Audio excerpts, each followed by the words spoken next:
বুঝতেই পারছেন এই গল্পের আর বিশেষ কিছু বাকি নেই। রূপকথার জীবনের এক একটা অধ্যায় পার হয়ে গেছে এই গল্পের মধ্যে দিয়েই। ঘুরে দাঁড়াবার মতো আর কোনো শক্তি ওর আজ নেই। ক্রমশ ভাঙতে থাকা শরীর আর মন বয়ে কোনোভাবে বেঁচে থাকা, এর থেকে মৃত্যুও বোধ করি স্বস্তির, মৃত্যুও বোধ করি সুখের। এই সবটাই রূপকথার মনে হয়। এত ভেঙে পড়ার মতো কিছুই হয়নি ওর। পৃথিবীতে মনের জোরে কত মানুষ কত বাধা বিপত্তি পেরিয়ে বেঁচে আছে, সেখানে রূপকথা হারার আগেই হার মেনে নিয়েছিল। আরো ভালোভাবে বললে, দুঃখ বিলাসের জন্যই জড়ো করেছিল সমস্ত দুঃখ।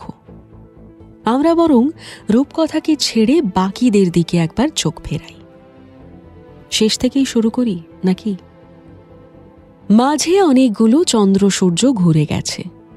জার্মানিতে দিব্যি আছে অনির্বাণ। এক জুনিয়রের সঙ্গে অল্প মেলামেশা রয়েছে। বিয়ে করবে কিনা এখনো সিদ্ধান্ত নেয়নি। না, রূপকথার জন্য আফসোস করে না অনির্বাণ, বরং মনে মনে রূপকথার কাছে কৃতজ্ঞ। থেকে যাওয়ার সিদ্ধান্ত নিজে নিয়ে ওকে একরকম বাঁচিয়েই দিয়েছে রূপকথা। অনির্বাণ যদি নিজে থেকে রেখে আসতো তাহলে একটা পিছু টান থেকেই যেত। যে দৃশ্যের অবতারণা মানুষ নিজে করে তার প্রতি একটা দায় শেষমেশ থেকেই যায়। কিন্তু আজ অনির্বাণ সেই সব দায়ে মুক্ত। ফুরফুরে মেজাজে ইউনিভার্সিটি যায়, ফিরে এসে নিজের মতো রান্না করে, বিয়ারের একটা ক্যান খুলে বসে থাকে। ছুটিতে নেদারল্যান্ডস কিংবা সুইজারল্যান্ডে ঘুরতে যায় বান্ধবীর সাথে। বরফের চাদরের সামনে দাঁড়িয়ে ঠোঁটে ঠোঁট রাখে, ঠোঁট থেকে মুছে ফেলে পুরনো সমস্ত বলিরেখা।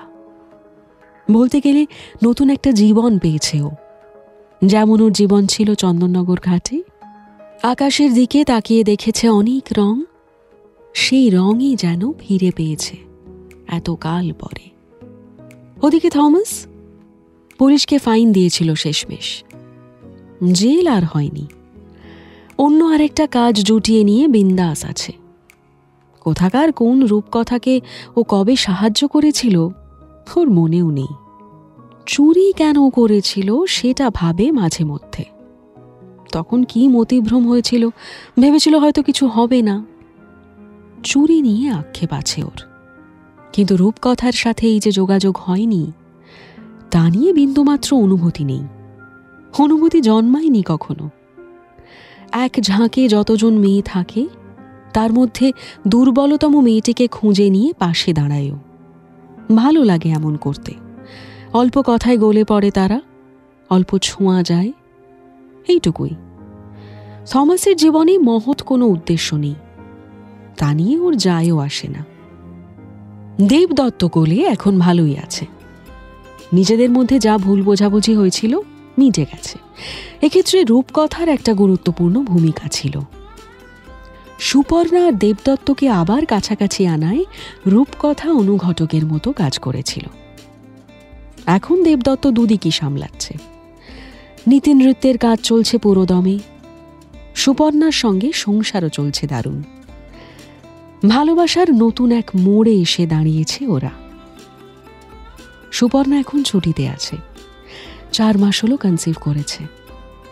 কেউ একজন আসবে ওদের সংসারে, তাই পুরনো ভুল বোঝাবুঝির একটা ঝুল ওরা রাখতে চায় না ঘরে।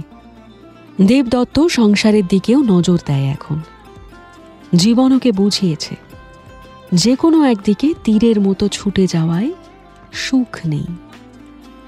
ভালোবাসাকে পেছনে ফেলে এগিয়ে যাওয়ারও মানে হয় না কোনো। জীবন মানে একসাথে বেঁচে থাকা, একসাথেই রয়েছে। তাই সুখে শান্তিতে যেমন থাকে সবাই, কোনো একটা গল্পের শেষে রাহুলের অনেক খোঁজ করা হয়েছিল, ওর কোনো খবরই পাওয়া যায়নি। ও যে এই গল্পে কেন এসেছিল আর কেনই বা অমন গায়েব হয়ে গেল কোনোদিনই হয়তো জানবে না কেউ। রাহুল কি নিজেও জানে এমন একটা গল্পের মধ্যে শেষ প্রশ্ন চিহ্ন হয়ে থেকে গেল?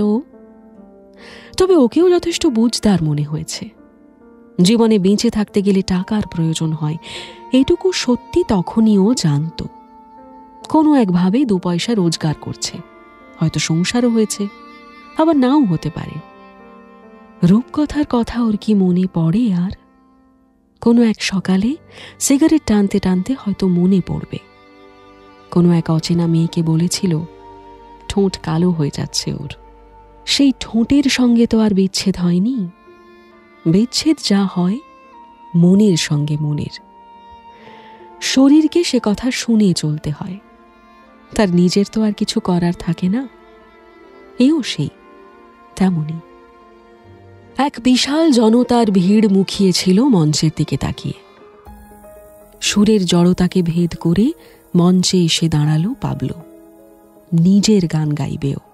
সামনে যারা দাঁড়িয়ে ওরই শ্রোতা। কতজন ঝুঁকি নেয়, ব্যর্থতা মেখে নেয় গায়ে। আমি শুধু ভালোবাসা চাই, ভালোবাসা, যে কোনো উপায়ে। শহরের কথা বলে পাবলো, সব্বার কথা। যার যত চাওয়া আছে, পাওয়া আছে কিংবা না পাওয়া, যা আঁকড়ে বেঁচে থাকে লোকে। রূপকথাকে এখনো মনে আছে পাবলোর। নিয়মিত রূপকথাকে মনে করেও।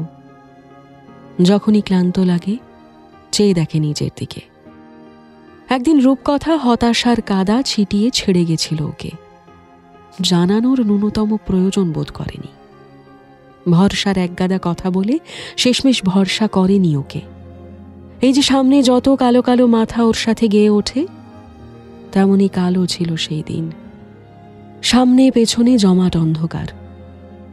ঋত্বিকা নিয়মিত ওর গান শুনতে আসে। ঋত্বিকা অনেকবার বলেছে ভালোবাসার কথা। পাবলো কোনো উত্তর দেয়নি। হয়তো দেবে একদিন, কিংবা দেবে না। তবুও পাবলোকে ছেড়ে ঋত্বিকা যাবে না কোথাও। যে ভালোবাসাকে ঠুনকো মনে হয়েছিল সেদিন, সেটুকুই পড়ে আছে শেষমেশ। আর এটুকু পাথেয় করে স্টেজে ওঠে পাবলো, গান গায়, বেঁচে থাকে যেভাবে বাঁচতে চেয়েছিল। অদিতির সঙ্গে জাকিরের বিয়ে হয়ে গেছে ধুমধাম করে। সুখের সংসার ওদের। বাইকে করে বউ নিয়ে শ্বশুর বাড়ি আসে। একদিন ঘুরতে না ঘুরতেই বউকে নিয়ে যায়। ওদের প্রেম দেখে ও মুখ চেপে হাসে। অদিতি এমন সুখের কপালে কাজলের টিকা দেয় যেন কারুর নজর না লাগে। ভালো আছে, শেষমেশ সেই ভালো থাকাটুকুই থাকবে। রূপকথাকে শেষমেশ একটা নাচের স্কুল খুলে দিল সঞ্জীব বাবু। ওর নাচের স্কুলের নাম দিল তাতা থই থই।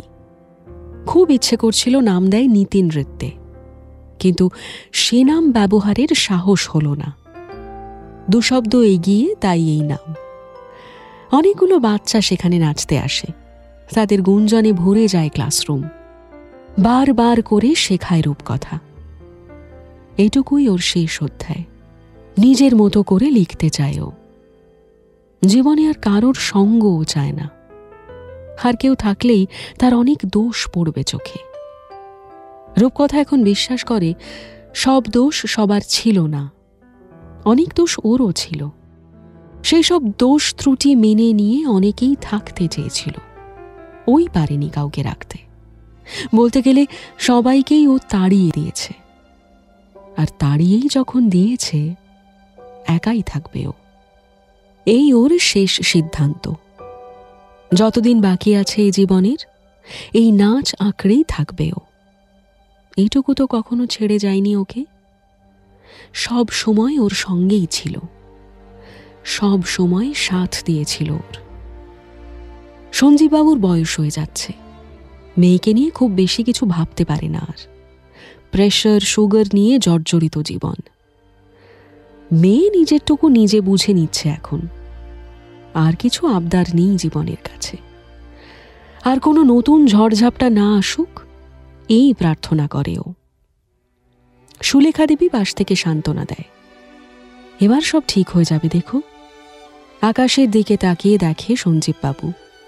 সেখানে বিকেলের কত রং খেলা করে। জীবনেরই তো রং, জীবনকে তছনছ করে দিয়ে চলে যায় খালি। রূপকথার গল্পটা এবার ওর ইচ্ছা মতো মাখ নেবে। আর নতুন করে এ নিয়ে কিছু বলার নেই। এবার আপনারা প্রশ্ন করতে পারেন, এটাকে সত্যিই রূপকথার গল্প বলা যায়? যায় বোধ হয়। রূপকথাই তো, ধূসর রূপকথা।